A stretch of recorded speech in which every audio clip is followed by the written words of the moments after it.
Selamat datang di UGJ Talks, balik lagi bareng aku Dery. Hari ini spesial aku hostnya. Karena hari ini UGJ Talks kedatangan tamu yang sangat spesial. Karena bulan ini ada bulan Maret ya teman-teman. Bulan Maret Sobat UGJ di rumah merupakan kita sama-sama kemarin merayakan atau memperingati Women International Days nih, perayaan para wanita di dunia. Di sini kita sama-sama merayakan, merenungkan pencapaian dan juga perjuangan para teman-teman perempuan di luar sana untuk mencapai kesetaraan. Nah, untuk itu di episode kali ini Dery sudah kedatangan perempuan tentunya karena kita bahas perempuan yang sangat cantik dan juga humble dan pokoknya kalau mas dekat dengan beliau ini auranya itu positive vibe gitu, pengennya ketawa terus gitu. Udah kedengaran kan ketawa? Kedengaran ketawa ya gitu. Ini pokoknya kalau beliau ketawa, otomatis semua ikut ketawa gitu. Kita sapa dulu nih narasumber kita yang sangat cantik pada kesempatan pada kali ini. Itu ada Ibu Dr. Cita Dirosita MPD. Selamat datang Ibu. Selamat datang Mas Dery. Apa kabar Ibu? Alhamdulillah baik. Cukup suara saya. Cukup Bu. Gimana Bu, kesibukannya belakangan ini selama bulan Ramadan? Kebetulan kita syuting di bulan Ramadan nih Bu. Ya, syuting di bulan Ramadan ini menurut saya sangat penuh tantangan ya. Kenapa penuh tantangan? Karena kan mungkin untuk beberapa kegiatan agak sedikit berbeda ya jamnya ya. Betul. Dan terutama saya pribadi ada anak-anak yang masih sekolah. Dan jadwal sekolah juga berubah ya. Jadi lebih pagi ya Bu ya?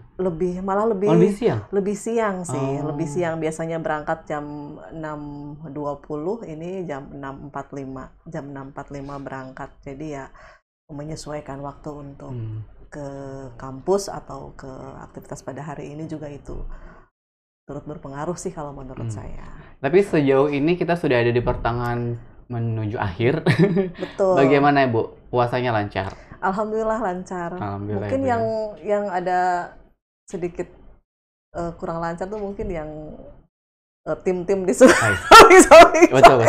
Sepertinya ada yang terkendala sedikit ya Bu? Terkendala. Tapi kalau yang namanya perempuan dibilang lancar memang lancar. Tapi kalau perempuan kan memang sudah ada. Punya hari ini ya Bu, punya palang merahnya sendiri. Betul. Kadang-kadang nih ada yang biasanya sebutannya teman-teman aku suka bilang, aku nggak dapat kepalanya nih kalau puasa, aku nggak dapat ekornya nih kalau puasa gitu. Okay.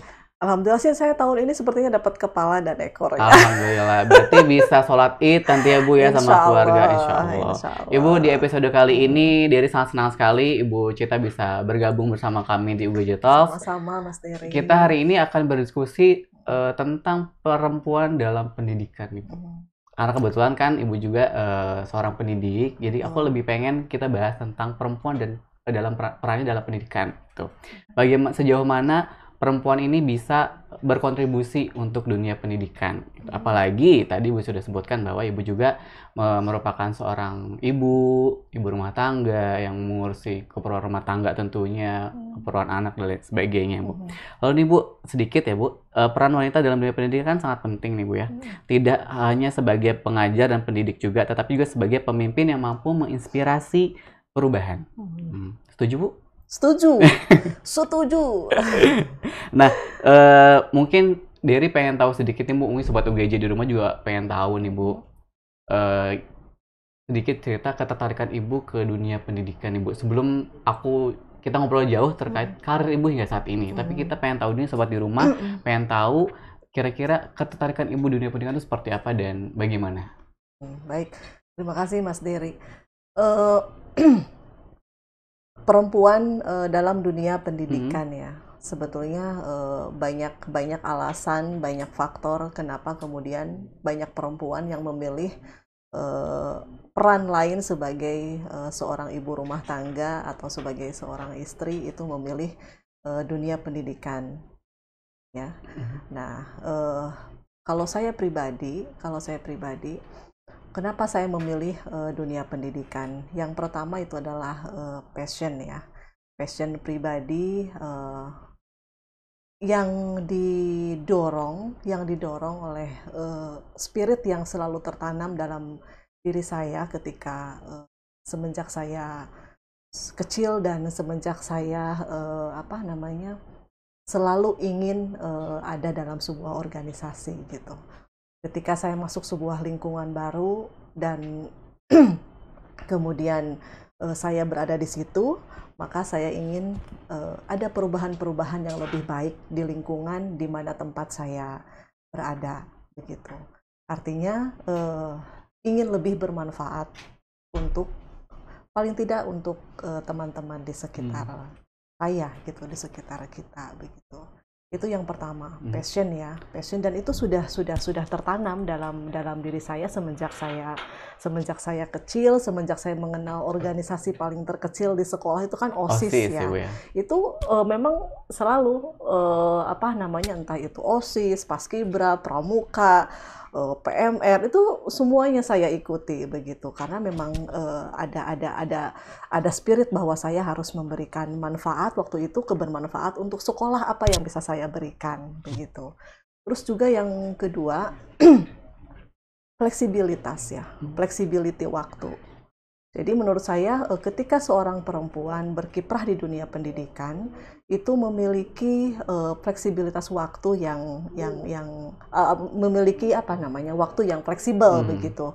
Mudah bagi kita untuk membagi peran kita sebagai seorang guru, sebagai seorang dosen, juga sebagai ibu rumah tangga. Meskipun dalam kasus-kasus tertentu atau dalam situasi-situasi tertentu tentu ada prioritas. Mana yang harus kita kerjakan, mana yang harus kita dahulukan terlebih dahulu. Apakah peran kita sebagai dosen atau peran kita sebagai seorang ibu rumah tangga atau sebagai seorang istri begitu. Terus kemudian yang ketiga itu adalah dorongan-dorongan nilai sosial, dorongan-dorongan nilai sosial yang ada di masyarakat. Itu juga menurut saya yang bisa menjadi faktor bagaimana seorang wanita kemudian cenderung memilih bidang pendidikan atau dunia pendidikan sebagai bidang lain yang bisa dia memberikan peran yang maksimal. Mungkin itu Mas Ner. Berarti ada 3 ya Bu ya? Ya. Ada passion, fleksibilitas, dan juga dorongan dari masyarakat. Betul, tentunya. Betul. Aku ingin menyoroti terkait ini Bu, passion. Kita bicara passion kan kadang-kadang anak-anak zaman sekarang nih, bukan passion aku nih, bukan passion aku nih. Aku dari melihat nih passion Ibu di matematika nih ya. Kenapa matematika Bu? Karena cenderung kebanyakan siswa ya atau anak-anak tuh termasuk aku dulunya tidak suka matematika. Nah, kenapa Ibu memilih matematika yang katanya susah? Ya, kita berbicara sulit, berbicara susah dalam konteks apapun, termasuk di dalamnya dalam mempelajari sebuah mata pelajaran. Waktu itu kalau seorang siswa ya, itu menurut saya bergantung pada banyak faktor, entah itu faktor internal maupun eksternal. Faktor internal itu apa? Faktor internal itu bisa disebabkan karena minat, begitu ya, karena minat. Terus juga kemudian mungkin budaya pendidikan di internal keluarga. Kalau faktor eksternal bisa juga dari lingkungan sekolah, bagaimana cara guru mengajar, begitu ya. Terus terang kalau waktu SD sih saya tidak begitu menyukai matematika. Malah saya takut kalau ketemu pelajaran matematika. Saya tuh lebih suka pelajaran bahasa Indonesia, sosial gitu, yang IPS gitu. Jadi kalau dulu itu ada buku yang namanya Himpunan Pengetahuan Umum, itu saya bisa menghafal satu buku Himpunan Pengetahuan Umum dari mulai cover karangan penerbitnya PT Sarana Pancakala. Penerbitnya tahu ya Bu? Iya, saya penerbitnya tahu. Terus kemudian itu satu buku ada RPU. Oh, tadinya ada HPU, sekarang ada RPU, ada RPUL gitu. Jadi itu saya waktu SD memang lebih cenderung pada pelajaran-pelajaran bahasa dan sosial. Tapi kemudian seiring berjalannya waktu, ketika saya sekolah menengah pertama, itu saya kelas 1 waktu itu, kelas 7, belajar matematika, kebetulan dapat gurunya tuh seorang perempuan, ibu guru matematika. Ibu guru matematika waktu itu sangat cantik ya, terus kemudian juga kalau menjelaskan itu mudah dimengerti. Sejak itu saya ketika ada pelajaran matematika selalu ingin berusaha untuk lebih cepat mengerti. Caranya bagaimana? Diulang lagi kalau gurunya sedang menerangkan atau sedang menjelaskan, sangat fokus gitu ya, sangat fokus. Terus kemudian latihan-latihan soal, kan ada buku LKS ya kalau dulu. Sekarang juga masih ada ya, lembar kerja siswa. Latihan-latihan soal yang terkait materi yang sudah diterangkan, saya mengerjakan di rumah. Itu bahkan sampai tingkat kuliah ya, sampai kuliah. Itu motivasi yang pertama itu adalah dari ibu guru sosok ibu guru matematika saat itu yang mengajarnya menurut saya itu berbeda dengan kan tiap orang kan punya style mengajar berbeda-beda ya, dan kebetulan ibu guru waktu itu Ibu Heni ya Bu Heni itu menurut saya itu paling mengena waktu itu pertama kali yang memantik saya kemudian menyenangi matematika. Iya, gitu. Karena memang ya itu tadi Bu, pandangan si anak-anak terhadap matematika kan sulit apa segala macam, tapi di mata Ibu malah menyenangkan gitu ya. Sangat menyenangkan. Dan itu tuh bagaimana Bu caranya mengubah pandangan yang tidak menyenangkan menjadi menyenangkan, selain dari kita tadi Bu sampaikan bahwa sosok Ibu Heni ini yang menginspirasi akhirnya saya suka matematika gitu. Tapi kan pada akhirnya tetap diri kita sendiri nih yang menentukan bisa atau tidaknya akan lebih jauh atau tidak terhadap matematika kita sendiri. Nah, itu bagaimana Bu itu menumbuhkan rasa itu tuh Bu? Suka jadi nggak suka, nggak suka jadi suka. Tadinya nggak suka jadi suka gitu ya. Kalau menurut saya di dalam itu, saya kembali lagi tadi yang saya sampaikan, entah itu pada sebuah kesukaan kita terhadap sebuah materi pelajaran, terhadap sebuah pekerjaan begitu ya, itu bergantung pada seberapa besar effort kita, upaya kita untuk bertanggung jawab pada apa yang sudah kita tentukan, pada apa yang sudah kita pilih. Justru rasa tanggung jawab yang sudah tertanam dalam diri kita. Saya sudah mau nih menyukai matematika atau menyenangi matematika, atau saya sudah memilih menentukan sebuah pekerjaan ini yang nanti akan saya tekuni. Maka tanamkanlah itu terus dalam diri kita, tanggung jawab itu harus tertanam dalam diri kita, bagaimana agar kita bisa menjalankan peran-peran itu, bisa menjalankan atau bisa menyelesaikan semua permasalahan, entah itu dalam pekerjaan atau dalam menyelesaikan sebuah masalah atau soal matematika begitu. Itu menurut saya adalah tanggung jawab yang harus tumbuh dalam diri kita. Begitu kalau menurut saya ya. Jadi memang tetap harus kita sendiri harus lebih memotivasi diri kita sendiri ya Bu, menemukan rasa tanggung jawab agar kita menjalani pun lebih maksimal dan lebih menyenangkan tentunya ya Bu, terhadap satu objek apapun itu ya, terlepas dari matematika dan sebagainya. Memang kita harus bertanggung jawab sih Bu. Kuncinya adalah tanggung jawab. Tanggung jawab pada apa yang sudah kita pilih, tanggung jawab apa yang sudah kita tentukan, tanggung jawab yang sudah kita minati. Nah ini ya. Sobat UGJ yang nonton episode kali ini, kita harus bertanggung jawab atas apa yang kita sudah pilih. Betul. Jangan udah memilih, ya keraguan pasti ada ya Bu ya. Selalu ada, naik turun ya, naik turun, itu naik turun. Seiring berjalannya waktu, seiring kita nanti bertemu dengan siapa gitu, rasa tanggung jawab itu mungkin lebih bukan kepada tanggung jawabnya ya, tapi kepada spiritnya atau komitmennya itu bisa jadi naik turun ya. Itu alami kalau menurut saya. Tapi kembali lagi, sebetulnya tujuan kita tuh apa? Nah, ketika memang kita sudah yakin pada tujuan kita, seperti saya memilih dunia pendidikan adalah karena saya ingin memberikan setiap di mana saya berada, maka di situ perubahan harus lebih baik begitu. Kalau sudah mengingat pada tujuan kita ya, ketika turun kita mungkin akan naik lagi, tapi wajar sih naik turun seperti itu, wajar. Makanya itu di backup juga, disupport juga oleh tim-tim di samping kita begitu, atau keluarga yang ada di rumah atau juga teman-teman ya. Betul. Okay. Artinya ini faktor eksternal yang udah Ibu sampaikan atau faktor ya di lingkungan itu sangat mempengaruhi Ibu hingga saat ini ya, tentunya Bu ya. Tadi Ibu sampaikan juga pernah ikut OSIS dan sebagainya. Kenapa Ibu suka berorganisasi nih? Apakah memang suka tampil tadi selain kontribusi, atau memang seperti suka tampil ya? Suka tampil ya? Iya, suka narsis gitu atau mungkin maksudnya? Aku sih maksudnya. Aku juga narsistik soalnya, jadi kayak pengen eksis aja gitu. Iya. Dulu kan pride banget kan Bu, jadi anak OSIS tuh, anak OSIS nih. Iya, gitu. betul. sepertinya saya sih sudah mengenal apa ya, sudah mengenal apa teori, ada teori di dalam dunia pendidikan itu yang fase paling tertinggi manusia itu adalah aktualisasi diri. Sepertinya saya sudah mengimplementasikan fase itu sebelum saya tahu teorinya gitu ya. Jadi aktualisasi diri itu kan lebih kepada kemudian dia bisa eksis, tapi kemudian dia bisa beraktualisasi, lebih meningkatkan kualitas, lebih meningkatkan kualitas dirinya.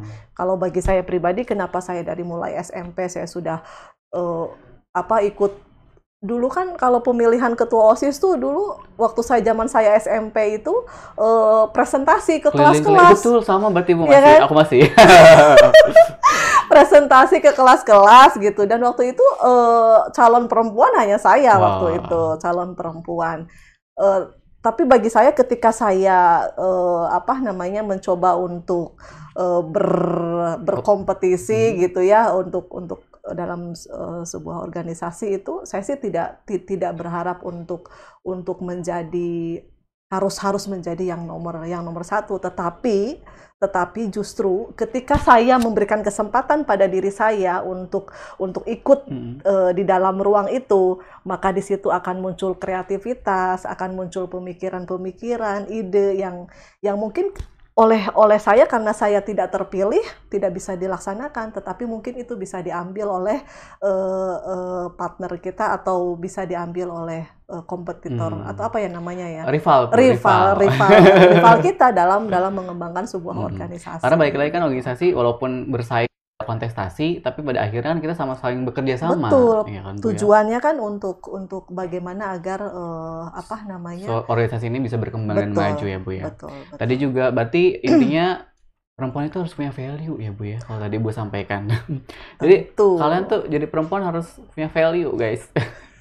Karena kalau kita udah punya value, kita udah bisa menentukan nih kita dihargai seberapa gitu. Betul. Jadi orang tuh bisa akan lebih segan dan respect lagi ya Bu sama kita. Betul. Ibu tadi sudah cerita panjang lebar terkait organisasi, kesukaan Ibu tentang matematika, dan akhirnya sekarang menjabat sebagai wakil rektor 4 di Universitas Swasta Gunung Jati. Bu sendiri ya Bu ceritain perjalanan karir Ibu dari awal hingga saat ini.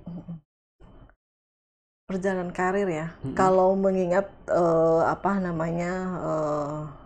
perjalanan karir itu tentu banyak support, terus kemudian juga banyak individu-individu yang memang sangat mendorong dan sangat berjasa, gitu ya, sangat berjasa. Waktu itu mulai tahun 2006, saya lulus S1 itu tahun 2005, kebetulan saya juga alumni dari Pendidikan Matematika Unswagati UGJ saat ini. Kemudian waktu itu saya sudah mengajar di sebuah sekolah menengah pertama dan sekolah menengah atas ya, SMA itu. Tapi kemudian tahun 2006 saya diminta untuk membantu mengajar. Waktu itu mahasiswa pendidikan matematika itu tahun pertama yang sangat pertama kali banyak. Waktu itu hampir 6 kelas ya. Oh, banyak sekali. 6 kelas. Satu kelasnya itu 30 ada. Iya, 25 sampai 30. Itu pertama kali ya, tahun 2006. Itu saya diminta oleh Pak Dr. Haji Ena waktu itu sebagai ketua prodi, meminta saya untuk mengajar, ikut mengajar di program studi pendidikan matematika Unswagati. Nah, kemudian di situ juga ada sosok almarhumah Ibu Dr. Sri Kustini. Ibu Dr. Sri Kustini itu ketika saya kuliah, dulu beliau adalah sekretaris program studi. Kemudian terus mengingatkan kepada saya bahwa tekunilah pekerjaan ini dengan penuh keikhlasan.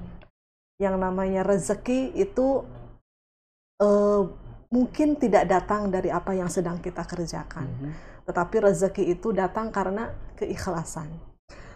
Kita sudah bersusah payah. Waktu itu saya teringat sekali bahwa beliau pernah menyampaikan, kita harus ingat, kalau bukan rezeki kita, meskipun itu sudah di depan mulut kita, sudah di depan mata kita, akan jatuh. Mungkin akan juga tidak bisa kita makan. Contoh yang paling sederhana adalah kita ingin makan bakso. kita ingin makan bakso. Bakso itu sudah hampir sampai di bibir kita, di mulut kita, terus kemudian ada orang yang tidak sengaja menubruk atau menyenggol tangan kita dan bakso itu jatuh, tidak jadi dimakan oleh kita. Mas Edo itu lewat buat. Itu. Jadi keikhlasan, yang penting adalah keikhlasan. Yang namanya rezeki yang kita makan atau rezeki yang kita dapat bagikan untuk sesama itu mungkin bukan bersumber dari apa yang sedang kita kerjakan, tetapi itu adalah bersumber dari keikhlasan keikhlasan yang kita lahirkan ketika kita mengerjakan sebuah pekerjaan. Itu yang terus tertanam dalam diri saya ketika ada di sebuah posisi tertentu atau terus kemudian kita berkiprah di dalam bidang tertentu, maka keikhlasan, tanggung jawab ya, kembali lagi tanggung jawab, keikhlasan itu harus menjadi spirit kita. Seperti itu. Sangat luar biasa sekali motivasi beliau ya, Bu ya, akhirnya membentuk Ibu hingga saat ini gitu kan. Kalau tadi berbicara tentang tanggung jawab, sekarang kan Ibu ada di Wakil Rektor 4 ya, Bu ya, yang notabene ini Bu bertolak belakang sekali dengan background Ibu di pendidikan gitu. Nah ini bagaimana Ibu akhirnya bisa mengakselerasikan nih, kalau tadi Ibu sampaikan bahwa Ibu tuh suka, pokoknya di setiap lingkungan, dimanapun saya berada, saya harus berkontribusi di sana gitu dengan maksimal. Itu bagaimana Bu? Tentunya kan pasti ada tantangan dan rintangan. Nah ini bagaimana Ibu mengakselerasikannya dan bisa menjalankan tupoksi Ibu saat ini dengan sangat baik? Oke, matematika dengan sebetulnya saya matematikanya kan nggak murni ya, tapi pendidikan matematika. Pendidikan matematika dengan bidang humas, PR ya, humas, kerjasama, promosi dan apalagi kantor urusan internasional ya. Urusan internasional gitu ya. Ini ada sebuah pemikiran begini. Saya kan orang matematika, orang pendidikan matematika. Apakah setiap permasalahan di dunia ini dapat selesai dengan matematika? Apakah dapat selesai dengan pendidikan matematika? Tentu tidak. Tapi apakah pendidikan matematika atau matematika bisa membantu dalam menyelesaikan masalah di kehidupan ini? Bisa. Gitu. Nah, artinya itu tadi, ketika kita sudah punya spirit bahwa dimanapun kita berada, kita harus bisa memberikan kontribusi yang signifikan, harus bisa memberikan sebuah perubahan yang lebih baik. Ketika spirit kita sudah itu, maka ya itu secara otomatis akan berjalan dengan sendirinya, adaptif, ya kan? Beradaptasi dengan lingkungan yang baru, dengan situasi yang baru, dengan tantangan yang baru, dengan domain pekerjaan yang baru, begitu. Menurut saya itu kuncinya ya. Spirit kita untuk terus memberikan kontribusi, kebermanfaatan, dan juga memberikan perubahan yang lebih baik. Ini masih ya Bu? Masih dipegang hingga saat ini ya, dari dulu ya Bu ya? Betul, harus. Itu harus ya? konsisten, harus konsisten. Karena dengan begitu, maka segala hal-hal yang sifatnya tadi mungkin naik turun itu bisa menjadi dilalui, ya? Iya, bisa dilalui, dan itu menjadi motivasi bagi kita sendiri gitu. Ya, karena kalau bicara rintangan dan tantangan kan selalu ada ya Bu, dimanapun selalu ada ya, dimanapun pekerjaan apapun, pekerjaan yang boleh dibilang paling gampang begitu, paling gampang itu kan karena dipegang oleh ahlinya ya. Betul. Tapi kalau bukan ahlinya kan tetap aja susah. Tetap aja susah gitu. Artinya di bidang pekerjaan apapun, di kehidupan manapun, yang namanya tangan, yang namanya rintangan, terus kemudian suka tidak suka gitu ya, itu akan selalu ada gitu. Berarti Bu, kalau misalkan ya pasti spirit dan tanggung jawab serta ingin berkontribusi lebih itu menjadi modal utama ya Bu. Betul. Lalu ada inisiatif atau strategi apa nih Bu yang Ibu terapkan di posisi Ibu saat ini gitu? Ada yang lagi dikerjakan kah mungkin, atau memang ada satu goals yang ingin Ibu kejar gitu? Ya, tugas Wakil Rektor 4 ya, bidang humas, kerjasama, promosi, dan urusan internasional itu kan membantu tugas rektor dalam hal bagaimana kita mampu memberikan image dan citra UGJ ini di masyarakat itu selalu baik dan semakin baik. Tidak hanya masyarakat yang ada di Indonesia, tapi juga di dunia luar, di internasional, di tataran internasional. Tentu di sini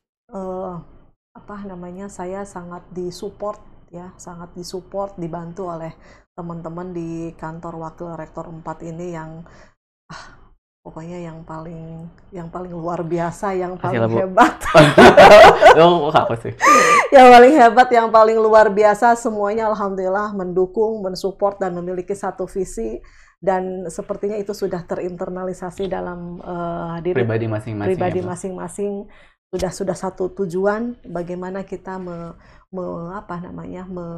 membranding UGJ ini ya, membranding UGJ ini dengan berbagai aktivitinya, itu bisa menghasilkan image atau citra yang selalu terbaik, selalu unggul gitu ya di masyarakat. Dan menurut saya tadi kalau dikatakan bagaimana strateginya,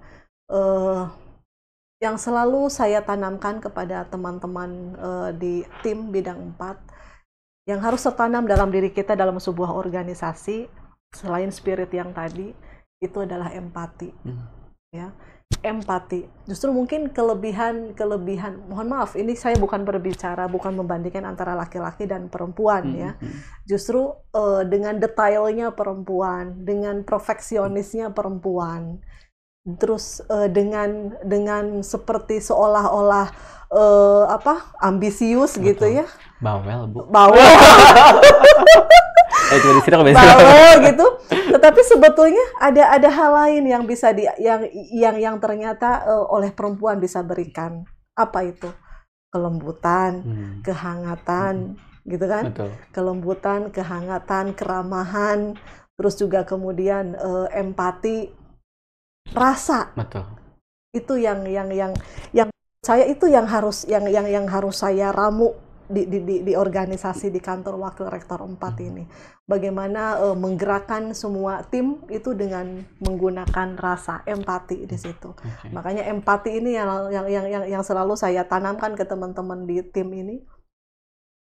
Empati itu menjadi kunci keberhasilan sebuah organisasi. Sepakat sih Bu. Kalau tadi Ibu sampaikan bahwa kelembutan, walaupun Ibu bilang tadi ya detail, lalu ada di bawah dan sebagainya, tapi kami ya Bu sebagai laki-laki itu memang kadang-kadang butuh gitu sosok perempuan sebagai pendamping. Itu tadi kalau misalnya kita kan laki-laki taktis aja ya Bu, taktis dan praktis aja nih mikir, cuma kan kadang-kadang tidak mempertimbangkan satu dan lain hal yang mungkin dari sisi itu yang diisi oleh perempuan gitu ya Bu ya. Betul. Jadi kadang kalau perempuan sih lebih karena perasaannya itu karena perasaannya itu, jadi empatinya bisa lebih tinggi. Intinya begini, untuk membangun sebuah tim yang sukses ya, ada kalanya semangat bekerja itu naik turun ya. Betul, Bu. Ada kalanya semangat bekerja itu naik turun. Saya selalu memberikan ruang kepada teman-teman di kantor Wakil Rektor 4 itu untuk santai-santai gitu ya, untuk berbincang atau ya tidak ada merefleksikan otot ya Bu ya. Betul, tidak ada di situ skat atau barir mana wakil rektor, mana biro, mana kabag, mana staff gitu ya. Tetapi yang lebih penting bagi saya itu adalah bagaimana merangkul semuanya sehingga visi itu bisa dijalankan bersama-sama. Silahkan santai, tapi tidak boleh bersantai-santai. Jadi serius tapi santai. Gitu. Konsepnya Ibu ada serius tapi santai gitu. Betul. Ya Bu ya. Ini sangat luar biasa dan menarik banget nih, banyak insight-insight yang baru yang aku dapetin dari perbincangan kita Bu episode kali ini tuh sangat luar biasa. Apalagi ditambah, ya aku melihat Ibu nih sangat sosok pribadi yang sangat aktif sekali Bu. Aktif apanya maksudnya? Bicara mulutnya atau kalau itu sih memang jelas ya kan. Itu mah sudah terlihat sudah kontrak wanita. Aku tapi lebih melihat Ibu di sini bisa memetakan, kalau Ibu sampaikan kayak perempuan itu bisa memetakan di mana prioritas, mana tidak ketika memang kita sudah mengambil keputusan kita mau di mana gitu. Karena ini juga pengen tahu sih Bu sedikit dari bagaimana Ibu memilah dan membagi ini Bu antara ya pekerjaan, diri Ibu pribadi dan juga keluarga gitu loh Bu. Ada tips and triknya nggak Bu? Kadang-kadang kan kita, apalagi ya maksudnya ya aku pribadi pun kadang-kadang tidak selalu waras gitu. Waras ya Bu ya, dalam bekerja. Iya, dalam tanda kutip gitu. Tapi kan Ibu apalagi memerankan berbagai macam peran nih. Itu bagaimana Bu tips and triknya agar tetap, ya Ibu juga tetap ada tetap happy gitu kan, dan yang lain pun berjalan dengan sangat baik. Ya, saya menyadari penuh bahwa seorang dengan menjalankan peran yang begitu banyak, saya tidak berbicara diri saya ya. Seseorang dengan apabila diberikan peran yang begitu banyak, maka sudah pasti banyak ruang-ruang di situ yang jelas tidak bisa kemudian ditutupi lalu kemudian sempurna gitu. Justru dengan saya pribadi sebagai seorang istri, ibu rumah tangga, terus kemudian juga sebagai seorang dosen, sebagai seorang salah satu pimpinan di universitas gitu, sebagai wakil rektor, itu tentu banyak ruang-ruang yang kemudian saya tidak bisa menjalankan secara bersamaan dengan kemudian hasil yang sempurna. Nah, di sini apa yang diperlukan? Yang diperlukan itu adalah support system. Support system itu tidak ada dengan sendirinya. Support system itu dibangun, ya, dibangun. Bagaimana cara membangun support system yang bisa memberikan dampak sehingga output atau outcome kinerja kita itu menjadi lebih baik atau menjadi unggul. Nah, saya memberikan contoh. Ketika saya pergi ke kampus atau pergi ke kantor gitu, ada anak-anak saya di rumah. Bagaimana saya membangun support system di rumah sehingga anak-anak saya aman di rumah, terpenuhi segala kebutuhannya, segala keperluannya, dan itu dibantu oleh orang-orang yang ada di rumah yang ada di keluarga. Tentu itu kita bangun. Sistem itu kita bangun. Bagaimana kita berperilaku kepada orang-orang di sekitar kita, baik di rumah, saudara maupun tetangga begitu. Sehingga ketika kita keluar dari rumah, meninggalkan anak-anak yang posisinya di rumah ataupun di sekolah, itu bisa dengan ibaratnya bisa dikatakan kita bisa tenang untuk menjalankan peran yang lain. Nah, begitu juga di kampus. Posisi saya sebagai wakil rektor yang tentu di bidang 4 ini tugasnya kompleks ya. Nah, tanpa adanya support system yang dibangun, maka tentu tugas ke wakil rektor 4-an atau tugas wakil rektor 4 ini tidak dapat dijalankan dengan baik. Bagaimana saya memainkan peran saya sebagai wakil rektor 4 yang di sana banyak bidang dan banyak individu yang terlibat, maka seperti yang saya sampaikan di awal, empati itu yang harus dibangun dalam sebuah tim atau dalam sebuah organisasi. Yang namanya semangat dalam bekerja itu kan naik turun ya Bu ya. Semangat dalam bekerja itu naik turun. Tetapi ketika semua tim itu sudah menyadari, sudah sadar dengan sendirinya bahwa visi dari pekerjaan itu adalah A, maka mau sekompleks apapun tugasnya, mau serumit apapun tantangannya, insya Allah itu akan terwujud. Amin. Begitu. Itulah yang saya bangun dengan teman-teman. Empati, terus kemudian juga saling menghargai, saling mengakui setiap anak itu punya potensinya masing-masing. Semua individu di dalam tim itu punya kelebihan dan kekurangannya masing-masing. Bagaimana saya selaku pimpinan di kantor Wakil Rektor 4 itu menutupi kekurangan yang ada di si A dengan kelebihan yang ada di si B. melengkapkan semua tugas yang harus dijalankan dengan output yang terstandar itu dengan segala, akhirnya tidak ada kekurangan di situ, tidak ada kekurangan yang muncul, tetapi keunggulan dari setiap individu di kantor Wakil Rektor 4 itu yang kemudian menonjol. Dan saya sangat mengapresiasi apa yang sudah dikerjakan oleh teman-teman di kantor Wakil Rektor 4, bagaimana upayanya untuk bisa memberikan kinerja yang terus selalu meningkat ya, dan kekeluargaan yang saya rasakan ini sangat kekeluargaan ya. Itu saya sangat mengapresiasi dan mengaturkan terima kasih yang sebesar-besarnya. Luar biasa sekali, memang support system itu penting ya Bu ya? Sangat penting. Sangat penting, jadi buat sobat UGJ di sana nonton, aku butuh support system juga nih, karena hari-hari selama Ramadan ini sangat lesu letih lunglai Ibu, jadi saya butuh support system. Canda. Tapi kalau ada boleh lah di komen ya. Ibu, terakhir nih sebelum kita tutup episode kali ini yang sangat luar biasa, boleh nggak Bu sedikit kasih motivasi sama teman-teman perempuan di luar sana agar bisa terus semangat dan mengejar mimpinya sama seperti Ibu saat ini gitu. Boleh Bu, kamera di sebelah sini. Untuk seluruh perempuan hebat yang ada di luar sana, setiap perempuan memiliki potensi dan kekuatan yang luar biasa. Jadilah perempuan yang lebih berdaya. Tanamkan terus kepercayaan terhadap diri sendiri dan kemampuan untuk mencapai tujuan.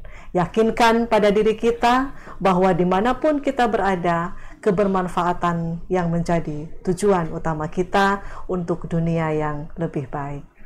Wah, luar biasa sekali Ibu Citra Dwi Rosita. Terima kasih banyak untuk dunia yang lebih baik ya Bu. Mudah-mudahan ya Bu, kita semua bisa berkontribusi aktif di bidangnya masing-masing. Diberikan kesehatan, kemudahan untuk memberikan kontribusi yang semaksimal mungkin untuk lingkungan dimanapun kita berada. Apapun itu dan dimanapun itu ya Bu ya. Kalau teman-teman ada di dunia pendidikan ya maksimalkan dunia pendidikan itu, pekerjaan di lingkungan keluarga, pertemanan dan lain sebagainya gitu.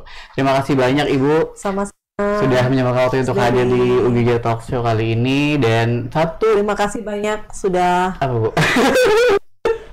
Sudah menemani tertawa. Iya, emang Ibu tuh bawanya ketawa aja. Pokoknya Ibu sedikit ketawa, kita ikutan tuh nular itu. Definisi ketawa itu nular tuh nyata ya Bu.